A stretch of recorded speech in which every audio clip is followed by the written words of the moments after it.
Now, I don't think you need me to tell you that there will be a copious amount of spoilers here for the latest movie, Dragon Ball Super Superhero. But at this point, I bet most of you have already been rumbled by these, and by those who are a little more liberal with their delivery of said spoilers, but I thought I would at least throw some kind of common courtesy out to you.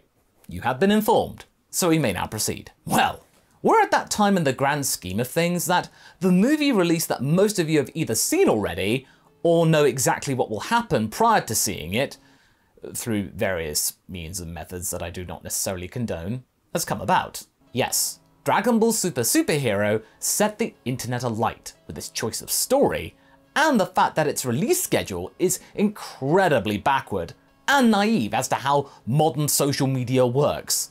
But in the cat's defense, we as a fandom should have probably been at least a little bit more vocal with some sort of anti-spoiler campaign. Maybe a lesson for next time. But also another lesson for the next time for the cat: make your gap shorter. So this discussion is pretty self-explanatory. You can probably tell from our previous discussions and first impressions of Superhero that we really like this movie and what it stands for. We like it a lot, in fact. This movie has quite possibly done what we've been clamoring for years here on this channel: changing the iconography. Adapt the conventional, try something new, get Toriyama excited for once about his creation. And based on interviews that he's conducted, he's very much fired up again, at a time where he looked a little distant. The film has a lot of heart within it, and seems like someone was going off of a chart of things that fans have been wanting for years.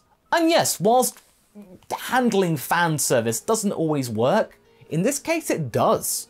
It somehow managed to do so, and into something much grander than we had anticipated after going off of trailers. In short, we weren't spoiled prior to the movie coming out as to what would ultimately happen. We didn't have a repeat of Super Saiyan Blue or Gogeta leaking. So without further ado, let's talk about 7 reasons why this movie worked. Starting with, number 1, all the new characters are fun, lively, and have something to do. We spend a lot of time with the new characters introduced in this movie. In fact, we start off our adventure with them.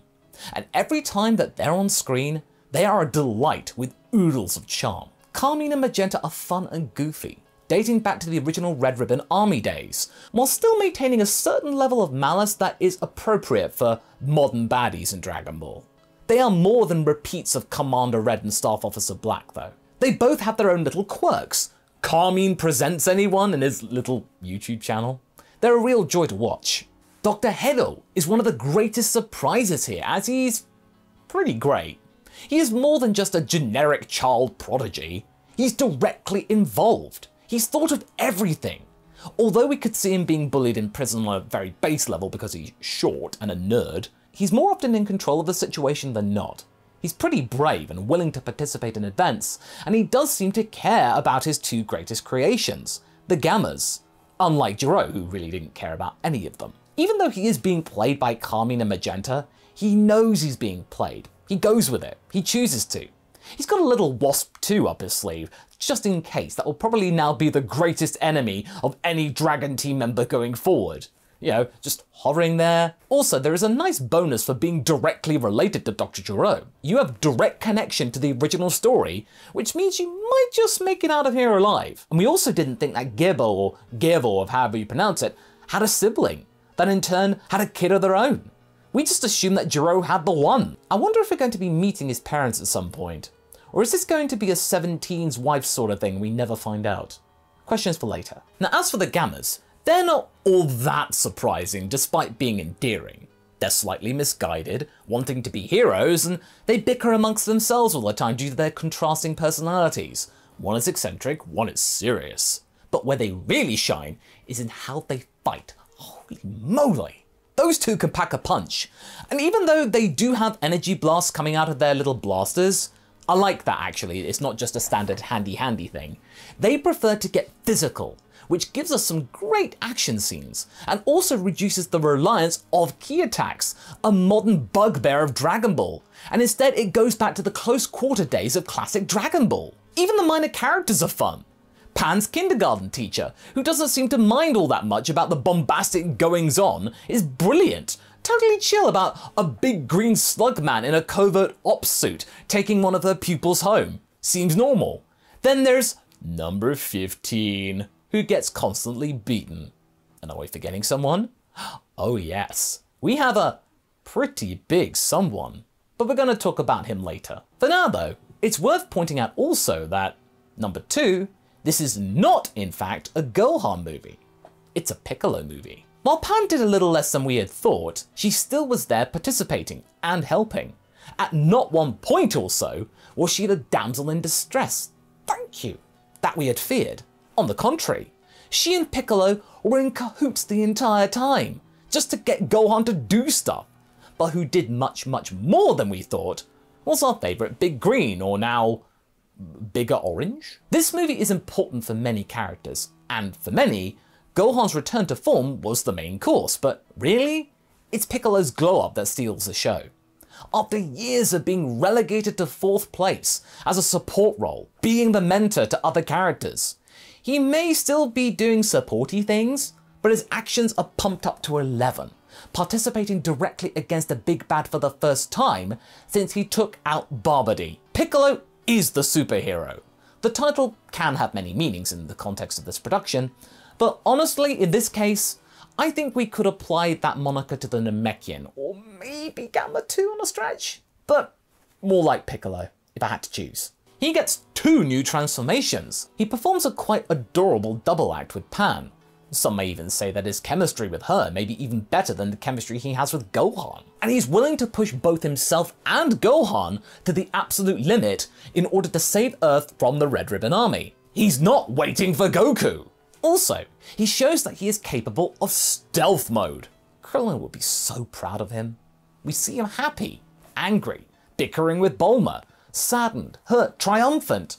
Honestly, the emotional spectrum that he has shown is probably the biggest that we have seen in the property for ages. And seeing himself and Gohan back in the big leagues makes us very happy. Are they up there with Goku and Vegeta? Not quite, but dang, they're close. Number 3, it calls out Gohan and allows him to grow. There is nothing wrong with Gohan wanting to focus on his studies whilst also having a normal life.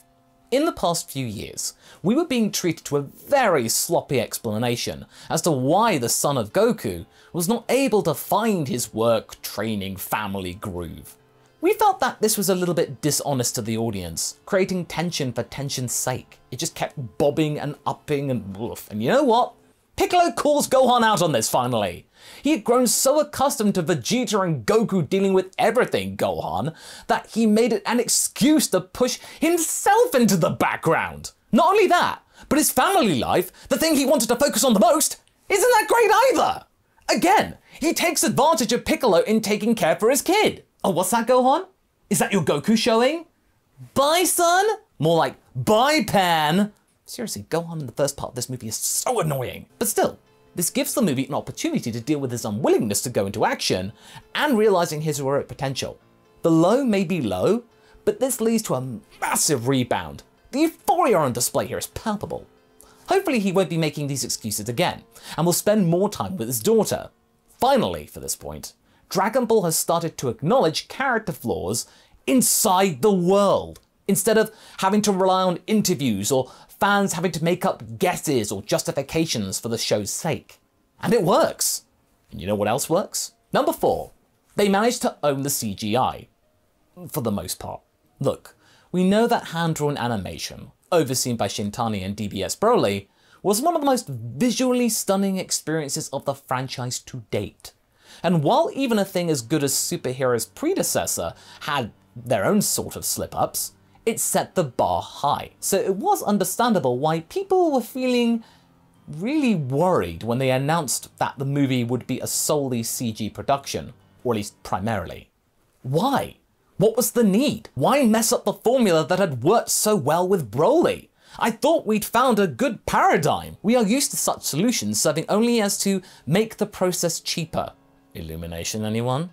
Was this the cat not wanting to pay too much for this production, even though Dragon Ball makes billions for them? Not everything worked with this medium, I will say, it wasn't perfect. Namely, Beerus's 3D model, it still looks kind of weird. Something that has actually been carried over from his video game models. It's never been quite done right. And overall, the sequences on this planet are the weakest part of the visuals, but these are kept to a minimum, thankfully. When the movie looks good, it is stunning. characters here are not just standing idle when the focus isn't on them. There is stuff happening in the background, like they're shifting slightly or they're moving a little bit. They're all so expressive. The composition of the fights is unreal, and the final battle lives up to the hype of Gogeta Blue versus Broly. There is so much colour, back and forth, and amazing visuals. In our opinion, they really made it clear that this was an artistic choice rather than one based on budget, and it wasn't about corporate calculations, which is very nice and impressive. The choreography of Piccolo and Gohan fighting the Gammas might be one of the best martial arts sequences that we've had in the franchise since the original Dragon Ball. It's that good. Now, speaking of the original Dragon Ball, number 5. It successfully connects 3 canonical eras of the franchise in one. For Hav and I, we feel that Superhero is a love letter to the franchise. It is able to mix some of the best elements of all 3 eras and combine it into one coherent movie. We have the fun and wackiness of the Red Ribbon Army from the original Dragon Ball, we have powerful godlike powers from Dragon Ball Super, and we have a fierce battle that may as well just come directly out of Dragon Ball Z. True, there were much more brutal encounters back in the day, but for what we thought this movie was going to be about, oh man, we have missing limbs, we got blood, we got lasting deaths, one that will not be brought back by Dragon Balls for similar reasons to Android 16. That brings up a debate, actually. We have heroes from various eras coming together to save the day. And most importantly, everyone contributes. Everyone is here. Even Fat Gotenks, which is all that we could have hoped for the character. He does stuff. At the same time, we have interactions between characters that we love, some welcome cameos from old friends, and a lot of fan service which feels inspired, rather than iterative of classic scenes from other series. Of course, Magenta is a little bit like Commander Red, but of course he would be. He's his son. Of course their final weapon is Cell Max. The original Cell was the Red Ribbon Army's greatest creation. Why not? Magenta is obsessed about it. It's his folly. There are many little things like this which makes us go, ugh. But they make sense in this given situation, unlike certain sensus given to a certain Ram Man. Now, speaking of the little things, number 6. Flashbacks, lore and plot advancement. All that nice stuff. This movie packs a lot into it, and I mean a lot. There's plenty of little lore clarifications and facts here or there that we've been wondering about for years that get addressed. For example, we now know that Dr. Jiro's partner's name is Vomi. Oh, Toriyama, you sly dog, you. We also know what happens to Piccolo when you unleash his potential. The whole Saiyan growing up thing is finally addressed in-world for the first time. We also learn that Gohan's eyesight improves as he transforms. We see what Broly's got up to. We have characters progressing left, right and center, as Vegeta then finally gets a win against Goku. Even though it is a sparring match, is this the sign of Chill Jita incoming from End of Z, finally? We also know that Dende can add additional functions to Shenron, since he knows about Namekian culture unlike Kami. We also then learn that what our heroes had been up to on Earth wasn't as inconspicuous as they had thought. And hey, while the threat may be gone by the end of the movie, Carmine is still alive, and he has a lot of intel in his mind. Who knows who could use it? Frieza? Hopefully we'll see this guy again, as he is actually pretty fun. He wasn't the main baddie as we had thought, but still a colourful individual with many fun little quirks. Number 7, Cell Max works. As soon as we saw the capsule in the trailer, we thought we were going to see some extra final threat at the end.